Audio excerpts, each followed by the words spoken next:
Saya tahu Widya Iswara itu pas udah SKB.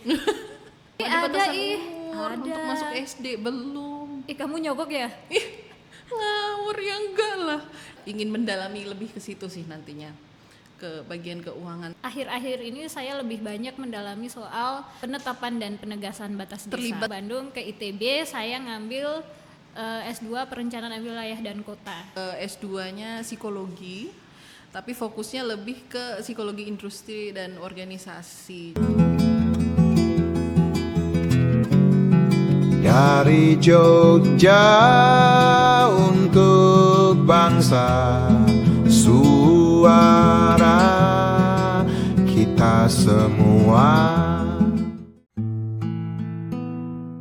If you could see that I'm the one who understands you, been here all along, so why can't you see you belong with me?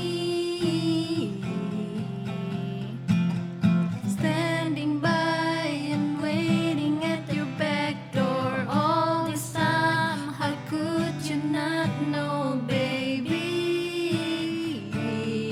You belong with me. You belong with me.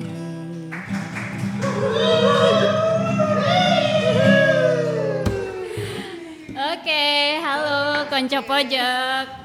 Kita ada program baru loh. Nanti programnya bakalan dibawakan sama kita berdua. Saya Faiza dan Saya Agenes. nah, jadi program ini adalah program yang dibuat khusus buat Widya Iswara. Widya Iswara itu apa sih, Mbak Agnes? Oke, Widya Iswara itu kalau berdasarkan aturannya, Mbak Faiza, Normatif adalah sekali ya Mbak Agnes ini. Iya, sedikit aja tapi normatifnya. Oke. Widya Iswara itu adalah jabatan fungsional yang memiliki tugas dan fungsi untuk mengadakan atau melaksanakan pengajaran, pendidikan, dan untuk melatih, Mbak Faiza. Yang dilatih siapa itu? Yang dilatih itu adalah para ASN. Jadi ASN berarti terdiri dari PNS dan P3 kayak gitu ya, Betul, Mbak? sekarang sudah ada 2 ya Mbak Faiza ya, ASN ya, nggak cuma PNS aja ya. Iya, oke. Jadi intinya Widya Iswara itu ngajar ASN ya. ASN, betul. Iya. Jadi lembaga kita, instansi lebih tepatnya adalah instansi di bawah Kemendagri yang bergerak di bidang pelatihan ASN dan pengembangan sumber daya manusia. Jadi dalam setiap pelatihan itu nanti akan ajar atau dilatih oleh seorang Widya Iswara. Jadi Widya Iswara di PPSDM Regional Jogja ini ada berapa ya Mbak Agnes ya? 18 ya kalau nggak salah ya Mbak Faiza ya, kurang Iya. lebih 18 ya. Iya, kurang lebih 18. Jadi nanti program ini memang didesain untuk memperkenalkan dari personalnya, dari ekspertisnya masing-masing Widya Iswara.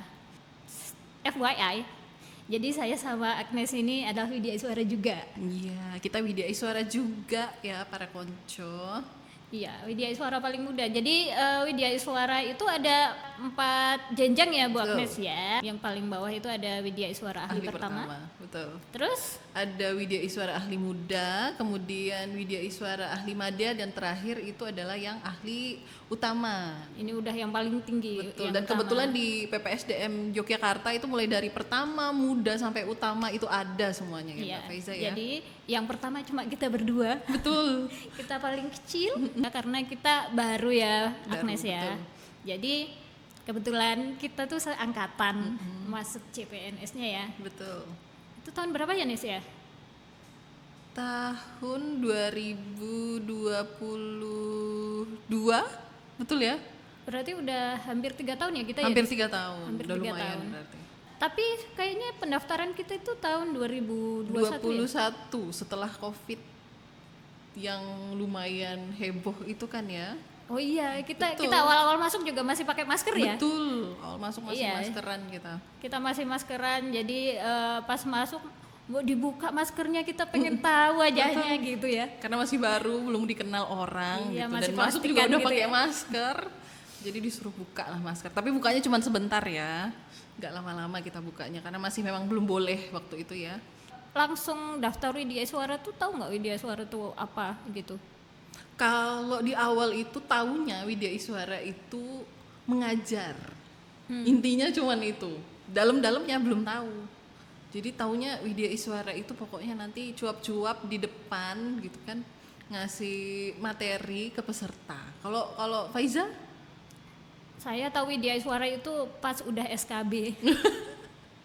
Karena Jadi- ada soal tentang itu gitu ya. Iya, jadi sebenarnya daftar CPNS itu emang iseng sih, iseng terus ternyata lolos SKD kan jadinya harus SKB. Nah, wah yang didaftar ini apa? Saya tuh daftar Widya Iswara itu karena tertarik Jogjanya aja, karena saya sebelumnya kerja di Jakarta, jadi kayak udah jenuh di Jakarta, pengen pindah yang deket rumah, yang di Jogja, jadi saya lebih tertarik ke Jogjanya dulu. Nah pas udah lolos SKD, wah Widya Iswara ini apa ya, baru saya belajar di situ Harus tentang Widya korek-korek Iswara. lebih dalam tentang Widya Iya Iswara betul. ya. Zah? Itu perjalanan kita jadi Widya Iswara ya. Iya, dan kita bareng juga waktu tes itu di urutan bawah kita berdua ya, Iya Koco betul. ya. Di PPSDM Regional Formasinya Yogyakarta, dua ya? Formasinya 2, otomatis Dua dikali untuk berapa yang kemarin ya? mau ikut seleksi di tahap selanjutnya, di tahap SKB adalah 3 kali formasi, 3 kali jadi formasi 6. ya? Iya, ada 6. Waktu Nah itu kita di urutan pokoknya 2 terbawah, Faiza 5, saya ke 6 gitu ya. Betul. Dan itu kayaknya udah ya sudah Ah, lah gitu udahlah, ya. udahlah gitu kan. Nah ternyata Bawah SKB nggak tahu ada keajaiban Betul, apa, itu tiba-tiba mujizat. langsung melesat ya. Iya. Akhirnya kita bertemu. Netas lah kita jadi Widya Iswara ini ya. Iya betul. Kita tuh lahir di tahun yang sama ya Nes? Betul, jadi kita umurnya sama, masuk Widya Iswaranya ya sama. Iya banyak kesamaannya Banyak kita ya. kesamaannya kita. Sama-sama perempuan. Iya. Nah, sama Berarti lagi kita ya. kita sekolah juga seangkatan ya? Tunggu dulu. Angkatan berapa SD-nya? SD aku 6 tahun itu berarti 96. Beda berarti. Kok beda? Beda. Kan kita Aku SD itu seumuran. angkatan 94. Kamu SD 4 tahun? 4 tahun. Umur 4 tahun? 4 tahun. Nggak ngerasain TK? Nggak ada TK karena kebetulan waktu SD itu kan di daerah Kalimantan gitu ya. Jadi untuk TK dan kita kan waktu itu belum wajib TK kalau nggak salah. Emang Di iya? zaman- Iya, nggak wajib TK kita tuh dan nggak ada Tapi- batasan umur, belum ada ada, batasan ih. umur Ada. untuk masuk SD belum. Kamu nyogok ya? Ngawur ya enggak lah. Emang belum ada batasan umurnya waktu itu. Jadi umur 4 tahun bisa masuk SD. Makanya kita nggak seangkatan, sorry. Oh gitu, berarti senior nih. Senior dong kalau di sekolahnya walaupun umur kita sama. Tapi waktu jadi Widya Iswara kan udah sama ya, Konco ya. Jadi ya sudah. Memang kita sepantaran sih. Kamu SD di Kalimantan Kalimantan Barat. Kalimantan Barat. Kalimantan Barat. Kalau mau nama daerahnya itu di daerah Ansang, Darit. Nah, itu. Di mana? Ansang, Ansang. Darit itu dari Pontianak. Kalau dulu itu masih sekitar 5 jam jalur darat karena memang jalannya masih belum oke waktu itu. Jadi lumayan jauh. SMP juga masih di daerah sana. Kalau Faiza SD di mana? SD di dekat rumah sih, di Temanggung. Oh, Temanggung. Di Temanggung. SMP Di Temanggung semua sampai SMA. sampai SMA di Temanggung. Iya. Kebetulan kita juga ada kesamaan ya, walaupun agak beda. Jadi kita dibesarkan dari keluarga yang agamis. Oh iya, betul. Aku emang diminta bapak untuk sekolah di ini yang sekolah Islam gitu Nes. Di Kalau SD SMP itu masih negeri. SD Di SMP masih Kalimantan, negeri. di Kalimantan. SMA itu aku udah pindah, nggak di Kalimantan lagi. Di mana? Pindah Batam, itu baru masuk sekolah Kristen kalau SMA. Gitu. Jadi pindah-pindah. Pindah-pindah di ya. Batam, betul. Terus kuliahnya di mana kalau Faiza? Nah, kalau kuliah itu salah satu alasan kenapa milih PPSDM Regional Jogja. Saya kuliahnya di Jogja, di UGM. Banyak nostalgianya sepertinya ya, Konco Iya, ya. makanya pengen kembali lagi ke Jogja. Emang Jogja ini magis sekali ya. Orang-orang yang pernah tinggal di Jogja tuh pasti pengen kembali ke Jogja lagi. Iya betul. Dan Betul, alhamdulillahnya kesampaian juga saya. balik sini ya, Iya. kerja di sini. Kalau Agnes kuliah di mana?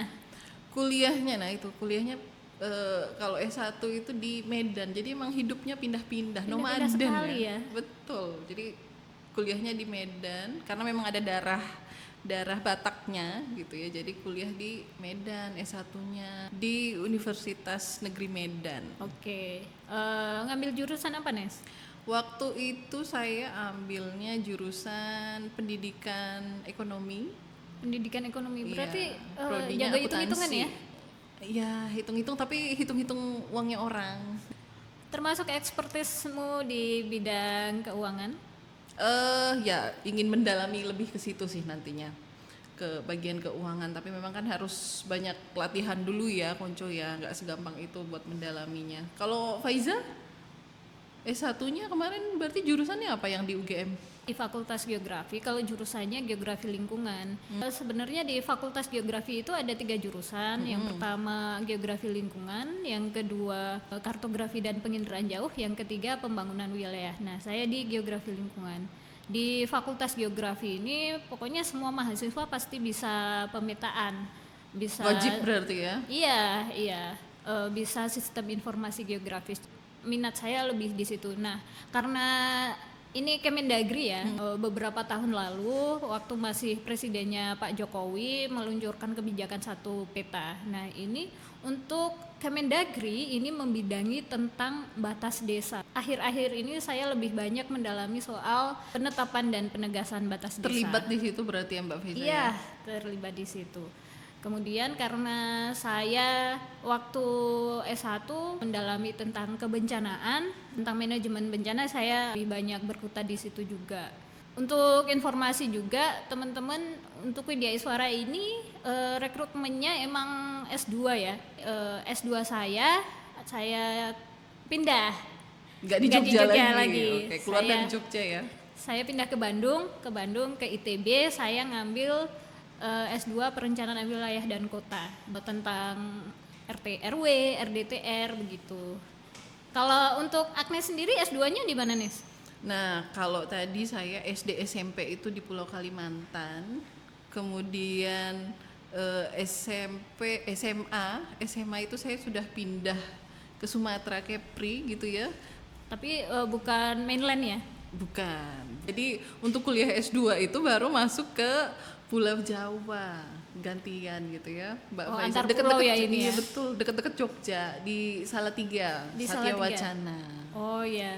Itu saya ambil S2-nya psikologi, tapi fokusnya lebih ke psikologi industri dan organisasi. Jadi memang fokusnya di situ. Kemudian nanti ketika di Widya Iswara pun lebih fokusnya lagi di manajemen ASN karena ada kaitannya gitu ya dengan manusia, bagaimana caranya kita memanage orang-orang yang ada di instansi dan lain sebagainya. Agak ini ya, belok ya dari ekonomi ke psikologi ya itu ya? Betul. Nah, miripnya adalah itu sama-sama pendidikan. Jadi ranahnya memang di ngajar-ngajar saya tuh dari S1. Jadi tertarik di Widya Iswara, makanya tadi karena taunya Widya Iswara itu mengajar, jadi mirip gitu ya dari yang diambil waktu S1, kemudian S2 juga seperti itu, akhirnya masuk ke Widya Iswara. Jadi fokusnya masih tetap sama ngajar gitu. Ya, berarti udah passion banget ya ngajar ya? Ya bisa dibilang gitu, karena sepertinya ya percaya nggak percaya kayak pengaruh dari keluarga itu ada gitu ya, karena dari opung itu ngajar, kemudian mama ngajar, akhirnya turun ke anaknya juga ikut-ikutan ngajar. Jadi sepertinya ada pengaruh dari atas gitu ya, dari keturunan yang paling tinggi sampai ke bawahnya itu ngikut. Pure blood mengajar. Pure blood mengajar. Nah itu. Oh iya, Mbak Faiza kan tadi katanya ekspor di pemetaan gitu ya. Sebelumnya berarti pernah kerja di mana Mbak Faiza terkait pemetaannya? Iya. Jadi sebenarnya setelah lulus S1 itu saya ke Bandung itu buat kerja dulu. Oh, jadi nggak kuliah dulu gitu ya? Enggak, kerja dulu sekitar 2 tahun di konsultan tata kota. Wah. Di konsultan tata kota, di situ saya emang role-nya di bidang pemetaannya. Jadi tata kota kan pasti butuh memetakan zona-zona ini peruntukan untuk apa, untuk permukiman, untuk perdagangan, yang kayak gitu kan pasti butuh dipetakan. Saya bisa keliling Indonesia dari situ. Kemudian banyak juga pengalaman di situ sampai saya akhirnya tertarik dengan dunia tata ruang, makanya saya 2 tahun kemudian memilih untuk S2 di bidang perencanaan wilayah kota gitu. Jadi supaya saya, makin mantep ya Mbak Faiza ya. betul, sekali udah kecemplung ya udah berenang sekalian aja. Betul. Setelah dari ITB saya lulus, kemudian saya pindah kerja ke Dinas Cipta Karya Tata Ruang dan Pertanahan Provinsi DKI Jakarta. Jadi di sana saya mengurusi tentang RDTR DKI Jakarta.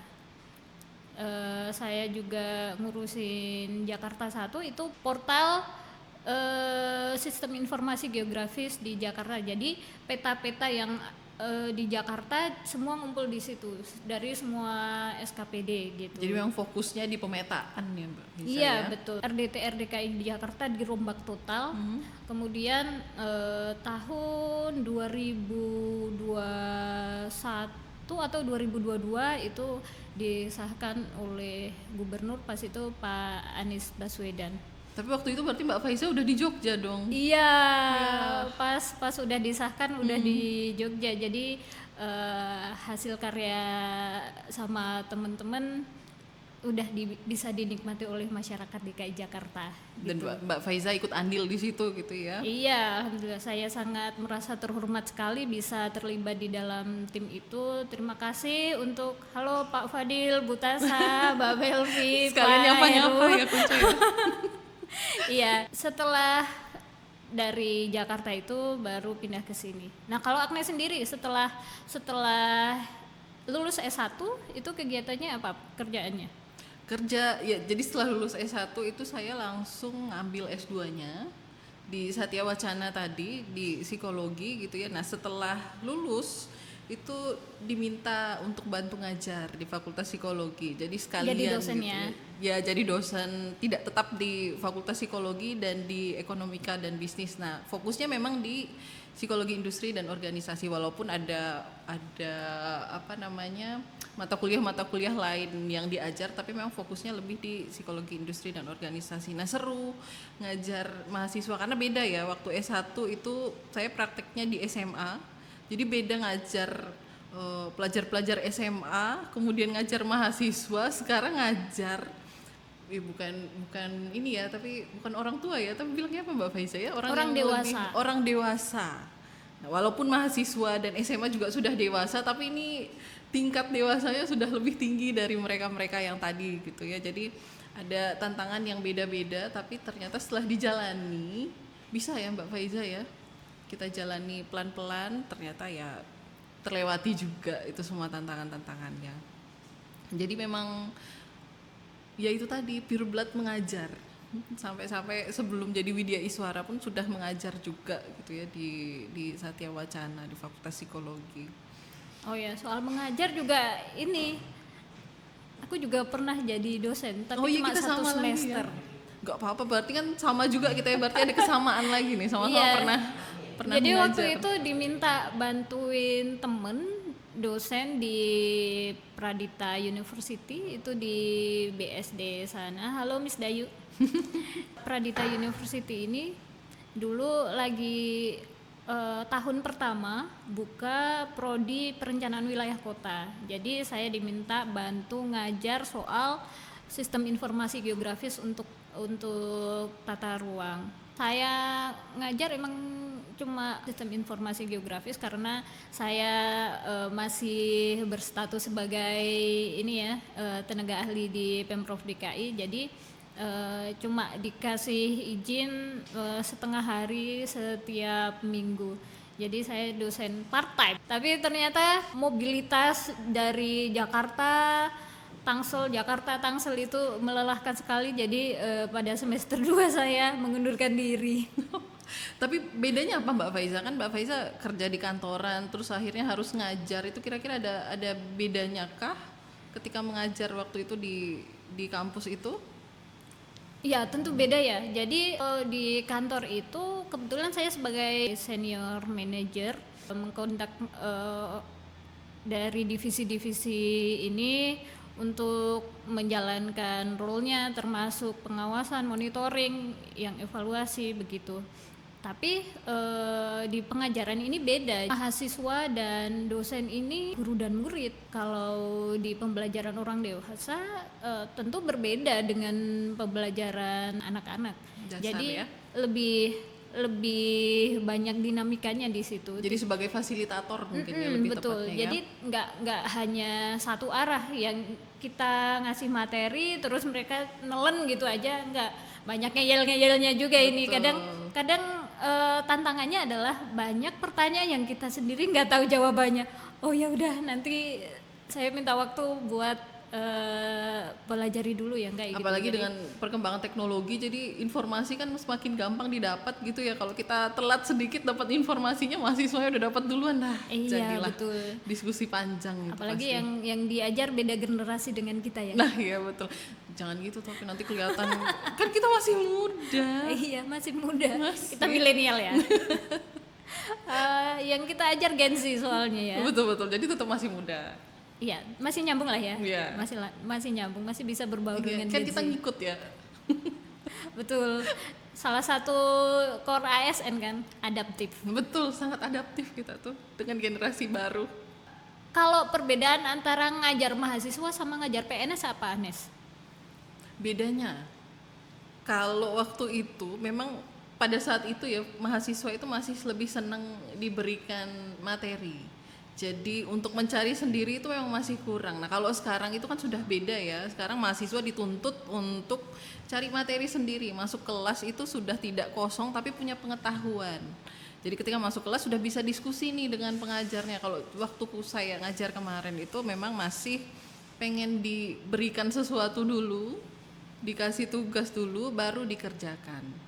Nah tapi kalau Bapak Ibu yang sudah ASN ini kan pengetahuannya sudah jauh lebih luas, apalagi tadi ya kita perkenalan di awal, memang saya dan Faiza ini kan masih Widya Iswara, sebagai Widya Iswara loh ya, sebagai Widya Iswara itu kita memang masih baru gitu ya. Jadi dibanding dengan Bapak Ibu yang sudah menjabat di pemerintahan sekian lama gitu, pasti kita masih banyak ilmu yang perlu belajar dari mereka. Jadi ketika mengajar, bukan mengajar jadinya, makanya kalau di apa namanya pelatihan itu ya lebih jadi fasilitator share, gitu iya, ya, fasilitator sharing. dan sharing, karena kita juga pengen dengar pengalaman-pengalamannya mereka gitu Iya, ya Za.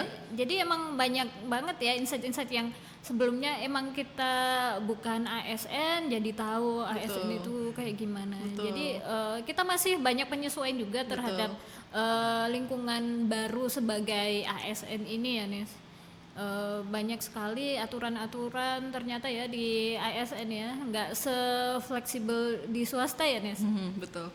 Dan ya itu sih, memang kita masih di tahap banyak mencari dan menggali gitu ya, supaya bisa lebih matang nanti ketika menjadi fasilitator, bukan mengajar karena ya fasilitator di pelatihan-pelatihan. S2 kan psikologi ya. Itu emang orang psikologi bisa baca karakter-karakter orang gitu nggak sih? Nah ini selalu setiap kali ketemu orang tuh pasti ya jangan deket-deket, nanti saya bisa ketahuan apanya ya Bapak Ibu ya, nggak ketahuan apa, jadi kayak dibilangnya bisa meramal, bisa baca apa, baca buku, baca pikiran ya nggak mungkin. Gimana caranya kita baca pikiran? Yang kita lihat itu kan lebih ke apa namanya ya, kecenderungan orang itu seperti apa, tapi bukan membaca oh nanti lihat gini Faiza ini kayak yang iklan-iklan tuh ya cocoknya kerja di air. Nah, itu kan udah beda cerita gitu ya. Psikologi kan nggak buat meramal-ramal orang. Tapi ada yang bilang kayak misalnya dari bentuk apa hidungnya, oh berarti kamu orangnya kayak gini. Itu ilmu psikologi nggak sih? Ada, jadi melihat perilaku dari bentuk tubuh, dari gerak-gerik itu kan memang ada materi tentang itu. Tapi sekali lagi itu tidak saklek gitu ya, karena ada kecenderungan. Nah, kita bilangnya lebih ke kecenderungan perilaku, karena belum tentu yang hidungnya miring ke kiri semua bakalan sama perilakunya, itu juga enggak gitu ya. Padahal pengen banget dibaca ini. Hidungku ini bawa keberuntungan apa enggak? Kalau nggak mau berarti mungkin bisa dinaikin dikit gitu ya, kalau memang peruntungannya ternyata kali hidungnya aja naik. kurang 1 senti gitu kan. 1 mili lah ya. Satu senti banyak kepanjangan nanti. Heeh. Atau tai lalat gitu, katanya kan kalau tai lalatnya di sebelah mana gitu kan ya, ada ininya sendiri. Nanti kan bisa digambar pakai pena tuh loh, biar ada tai lalatnya di mana gitu. Jadi malah ngawur kita ya, lari-lari ceritanya. Nggak apa-apa ya. Jadi enggak ya. konconya. Jadi enggak ya. Enggak ada kayak gitu ya di dunia psikologi. Kalau orang psikologi itu bisa kena penyakit mental juga nggak sih? Nah ini cerita lucu, tapi disclaimer dulu ya, ini menurut pendapat saya gitu ya. Dan beberapa teman kita tuh sering cerita, jadi orang-orang masuk psikologi itu untuk berobat jalan dan gratis. Karena kan di situ kita dapat materi-materi gitu ya, jadi kita lebih tahu tentang diri kita sendiri, plus nanti bisa berobat jalan. Jadi orang masuk psikologi itu lebih pengen tahu dirinya seperti apa, kemudian pengen memulihkan diri dari kondisi-kondisi itu gitu, dan menghindari ya itu tadi sih yang Mbak Faiza tanya, kesehatan mental yang mungkin terganggu. Jadi kita berobat jalan itu kita bilangnya. Berarti orang psikologi juga banyak yang butuh pertolongan ya? Betul, karena kan ya itu tadi tuntutannya sama, sebagai manusia juga sama. Ketika bekerja juga ya pasti ada stres-stresnya. Jadi setiap orang ya pasti ada kemungkinan dan kecenderungan untuk mengalami gangguan kesehatan mental. Untuk kesehatan mental ini sendiri Nes, kan banyak orang yang tidak sadar kalau ternyata jiwanya tuh butuh disembuhkan. Ada ini enggak sih, ada tanda-tanda orang yang ternyata orang ini tuh sebenarnya butuh bantuan profesional psikolog, tapi dia nggak sadar? Mungkin bukan nggak sadar ya, karena kan memang di kita ini kesadaran akan pentingnya kesehatan mental itu mungkin masih belum terlalu. Kalau di luar sana kan memang kesehatan mental itu sudah dianggap sebagai sesuatu yang penting, sama dengan kesehatan jasmani gitu ya. Nah kalau di kita walaupun sekarang mungkin sudah bergeser, karena kalau kita lihat di webinar-webinarnya ASN itu sudah sering sekali dibahas mengenai kesehatan mental. Jadi memang sudah lebih dipertimbangkan lah ini keberadaannya kesehatan mental, karena memang berpengaruh gitu kan ya, orang yang memiliki gangguan kesehatan mental ketika bekerja itu pasti akan ada perbedaan dengan orang-orang yang tidak gitu ya, tidak terganggu kesehatan mentalnya. Agak tabu juga mungkin kalau misalnya kita mendatangi rumah sakit Psikolog, jiwa betul, atau psikolog betul. gitu nanti dianggap Betul. sakit jiwa atau gila atau Karena mikirnya masih gitu ya kan, betul gak sih? Jadi kalau ketemu sama psikolog, ih gila ya, kira orang gila, padahal kan enggak gitu ya. Kalau datang ke psikolog juga paling ngapain coba? Curhat. Ngobrol, curhat. Tapi kenapa sih curhat ke psikolog mahal banget sumpah. Itu menguras kantong sekali loh. Jangan tanya saya. Tapi ya itu tadi sih, semoga kedepannya memang lebih diperhitungkan ya kesehatan mental ya, dan nggak dianggap tabu lagi, karena orang mikirnya itu tadi, akhirnya orang jadi enggan untuk ke psikolog ya karena itu. Ketika datang ke psikolog, apalagi kalau ketahuan gitu ya datang ke psikolog, pasti diem-diem, nggak akan koar-koar. Kalau kita ke dokter mungkin dia bikin story gitu ya, lagi sakit atau pas pakai infus biasanya gitu ya, di foto terus masukin di status. Tapi kalau ke psikolog ditutup rapat-rapat pasti, karena tadi Tapi jangan itu. salah loh, sekarang Gen Z itu banyak yang update soal lagi di poli jiwa yang kayak gitu. Jadi banyak yang kadang malah ini self diagnosis ya. Jadi aku tuh orangnya panic attack, aku punya anxiety Betul, yang kayak betul, gitu. betul. Nah itu boleh nggak sih sebenarnya self diagnosis gitu tuh? Jangan ya konco ya, sebaiknya datengin langsung psikolognya aja, karena memang ya itu ya, kita kalau buka Google kan banyak ya diagnosa kalau misalnya terkena ini itu gitu ya, terus lihat ini kok mirip aku, jangan-jangan aku kena gangguan jiwa atau gangguan apa gitu ya. Tapi sebaiknya untuk lebih pasti itu datang ke psikolog atau ke psikiater atau ke rumah sakit. Jadi jangan self diagnose, nanti bisa salah ya konco ya. Mbak Faiza, gimana sih pemetaan itu, sulit gak sih Mbak Faiza sebenarnya kalau kita mau belajar atau bikin pemetaan gitu Mbak Faiza? Iya, jadi gantian saya nih ya berarti Iya ya. betul. Iya, jadi pemetaan itu banyak sekali software pemetaan, apalagi sekarang udah banyak ini dihubungkan dengan platform-platform online. Jadi kayak misalnya kalau kita di marketplace, terus kita navigasi biasanya pakai apa? Google Maps, Iya, terus misalnya pesen makanan pakai apa? yaitu yang hijau-hijau Iya, atau yang iya. orange. Yang hijau atau oranye. Nah, itu sebenarnya memakai platform pemetaan juga. Jadi GIS, Geographic Information System. Jadi dunia pemetaan sekarang lebih lebih berkembang lagi. Terlebih lagi ada AI, ada machine learning itu juga lebih berkembang lagi. Kalau dulu kan pemetaan cuma cuma 2 dimensi ya. Jadi kita buka peta atlas yang lembaran-lembaran itu, sekarang kita bisa pemetaan yang 3D.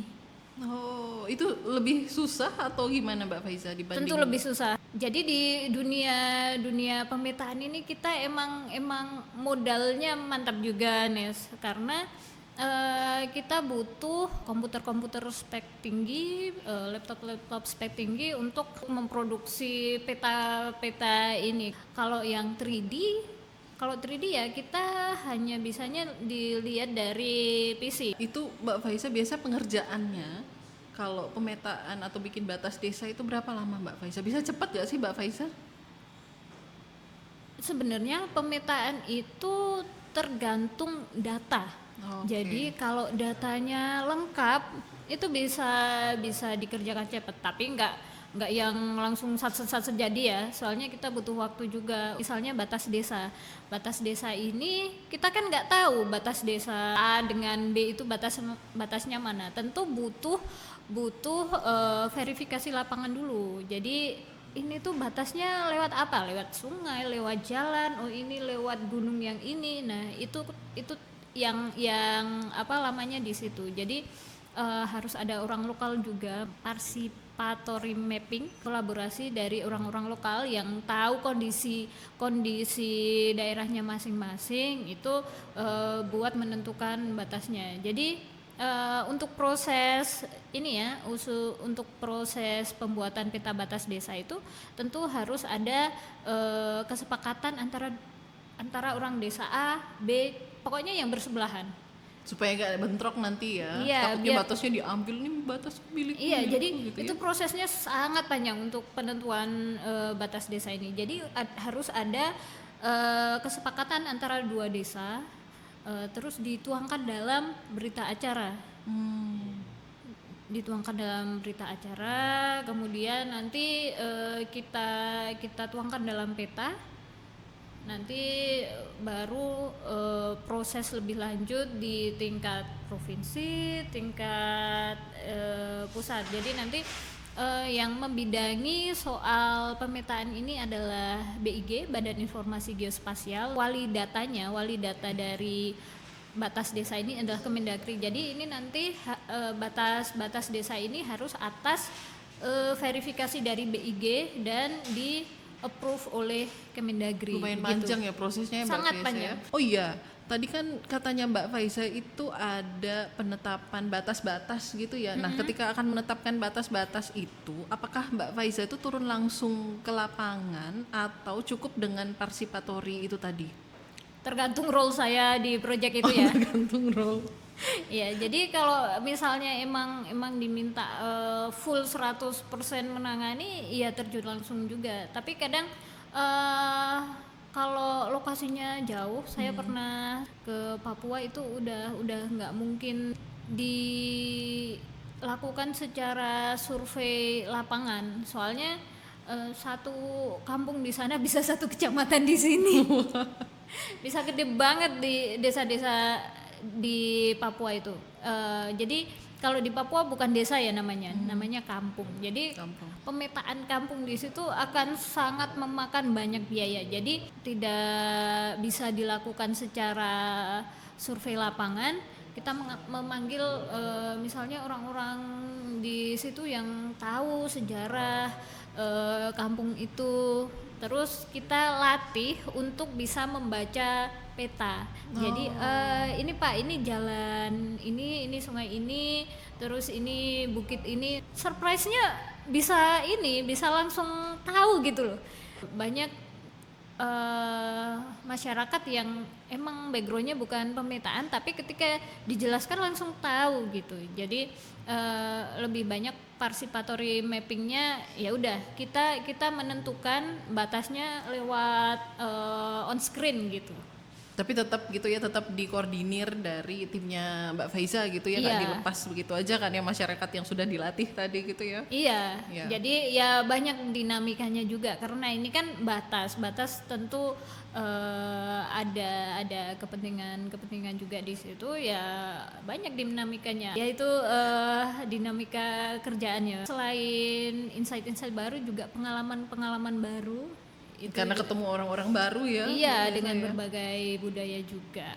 Oh iya, terus tadi itu kan katanya sempat juga membidangi tata kota. Betul. Nah, bisa cerita nggak Mbak Faiza pengalamannya di tata kota itu seperti apa? Kemudian tata kota itu apa sih sebenarnya? Iya, jadi itu tuh dalam dunia perencanaan wilayah dan kota itu kita lebih banyak merencanakan bagaimana penggunaan mungkin 20 tahun ke depan wilayah ini tuh mau kita jadiin apa, mau kita kembangkan jadi apa. Sebenarnya kalau di tata kota itu ada level-levelnya.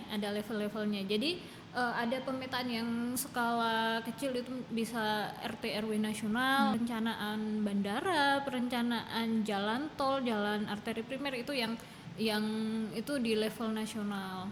Kemudian RT RW provinsi merencanakan yang kewenangan provinsi seperti jalan kolektor, terus terminal, rumah sakit, sekolah itu kalau di level provinsi berarti SMA ya. Nah, itu kita bisa rencanakan SMA mau di mana dengan proyeksi penduduk 20 tahun ke depan. Nah, gitu. Terus level kabupaten atau kota itu juga lebih detail lagi nanti untuk kewenangan kabupaten atau kota kita rencanakan di situ yang tentunya mengadopsi aturan-aturan di atasnya ya, kayak RT RW nasional dicantumkan juga, RT RW provinsi dicantumkan juga. Nah, terus di bawahnya RT RW kabupaten atau kota kita ada yang didetailkan lagi, namanya RDTR. Kita merencanakan suatu kawasan itu nanti akan dijadikan apa gitu. Jadi kalau RDTR ini memilih di area-area tertentu yang sudah urbanized. Jadi yang udah bersifat kota. Jadi mungkin pusat kegiatan di kabupaten gitu, di ibu kota kabupatennya. Nah, itu kita rencanakan. Nah, implikasinya buat kehidupan sehari-hari mungkin kalau ini masih ngapain sih gitu kan. Misalnya mau bangun rumah, ada IMB kan ya. Betul. Ada perizinan. Iya. Nah, itu RDTR, RT RW itu dipakai untuk itu. Jadi ketika punya tanah di bantaran sungai mau dibangun rumah gitu, banyak yang nggak boleh Karena ada risiko-risiko gitu ya. iya, jadi kita merencanakan itu tetap dari berbagai macam aspek dinilai juga kan. Di lereng pegunungan yang curam gitu nggak boleh dibangun, itu kita jadikan zona lindung. Jadi perencanaan ini cuma membatasi ruang untuk membangun, tapi kita melindungi juga. Jadi merencanakan permukiman di kawasan-kawasan yang aman. Risikonya rendah gitu ya. Iya, Mbak Faiza ya. begitu. Nah, untuk merencanakan misalnya permukiman nanti di sini gitu. Nah, kita juga kasih aksesnya. Misalnya kita rencanakan jalan di situ, nanti lebarnya berapa. Nah, itu di perencanaan tata kota. Jadi memang lumayan kompleks ya Konco ya, kalau dengar dari penjelasannya Faiza tadi. Wah, nggak segampang itu. Mungkin memang istilahnya tata kota. Nah, mikirnya gimana caranya supaya kotanya jadi indah, jadi rapi, tapi tidak hanya sekedar itu. Karena ada pertimbangan-pertimbangan risiko yang Iya. harus diperhitungkan juga. Iya. Jadi untuk kalau di membangun. RDTR itu nih pengalaman saya yang di Jakarta, kita mau membangun itu sangat rigid batasan-batasannya. Jadi misalnya kita bangun gedung tinggi itu maksimal berapa lantai itu ada aturannya juga. Terus misalnya harus berapa meter dari jalan itu ada aturannya juga. Kalau jalan-jalan di SCBD itu kan udah tertata ya. Di Sudirman, Tamrin gitu kan udah tertata. Urban Design Guideline atau UDGL yang mengatur ini nanti harus ditata seperti apa, kayak pedestriannya, tamannya begitu. Jadi itu sudah by design semua. Untuk misalnya desain gedung ya udah terserah yang punya ya, tapi untuk yang sekitarnya nanti rasio antara bangunan dan ruang terbuka hijaunya berapa itu juga ada hitung-hitungannya. Sudah diperhitungkan dulu sebelum dibangun gitu ya. Iya, Jadi betul. Jadi pada saat perizinan itu sudah ada syarat-syaratnya gitu. itu pentingnya tata kota berarti Iya, Faiza iya. ya. Kalau kita ke negara-negara maju kan juga enak ya dilihat. Betul. Nah itu kedepannya pengennya tuh kayak gitu. Setiap perizinan itu sudah ada guideline untuk membangunnya. Dengan melihat segala resiko, jadi ada manajemen risikonya masuk juga berarti ya Mbak Faiza ya di tata Iya. kota ini. Oh iya, jadi setiap kita merencanakan entah itu RT RW, RDTR kita ada KLHS, Kajian Lingkungan Hidup Strategis, karena kita bertanggung jawab terhadap lingkungan juga ya. Jangan sampai pembangunan ini mengeksploitasi semua sumber daya begitu. Ya, begitulah konco ceritanya Mbak Faiza, sangat menarik ya. Dan pengalaman juga lumayan banyak terkait dengan pemetaan dan tata kota. Nah, ini nanti ilmunya bisa di-share ke konco-konco semua yang pengen belajar, karena tadi bilangnya memang lumayan rumit gitu ya untuk membuat Iya, tata betul. kota, kemudian pemetaan. Jadi memang butuh waktu ketika akan mengajarkan tentang itu juga gitu ya Mbak Faiza ya. Nah, ya gitulah konco. Jadi podcast Widya Talk ini memang tujuannya seperti yang tadi dijelaskan di awal oleh Faiza, itu ingin membahas bidang-bidang yang diminati Widya Iswara. Jadi memang nanti yang akan menjadi tamunya kita gitu ya. Tamunya kita itu adalah Widya Iswara yang ada di PPSDM Regional Yogyakarta. Nah, di kesempatan yang pertama itu gitu ya, kita berdua jadi host plus jadi narasumber, jadi tamu, karena memang pengen menggali gitu ya minat-minat apa nanti ketika akan jadi fasilitator itu kira-kira nanti di bidang apa gitu ya. Jadi supaya konco-konco itu tahu bidang minatnya Widya Iswara yang ada di PPSDM Regional Yogyakarta. Ini kan Widya Iswara tentunya harus berpikir logis gitu ya. Saya mau bikin pertanyaan receh. Menurutmu tomat itu sayur apa buah? Tomat itu sayur atau buah? Tomat itu sayur. Buah dong. Tapi kan biasa dipakai buat masakan. Tapi jus? Tomat. Iya ya. Tomat itu buah atau sayur? Buah atau sayur konco? Buah apa sayur? Sayur? Buah. Sayur? Buah. Buah sayur. Menurut konco-konco, Tomat tomat itu sayur apa buah? sayur. Buah. Sayur. Buah. Sayur.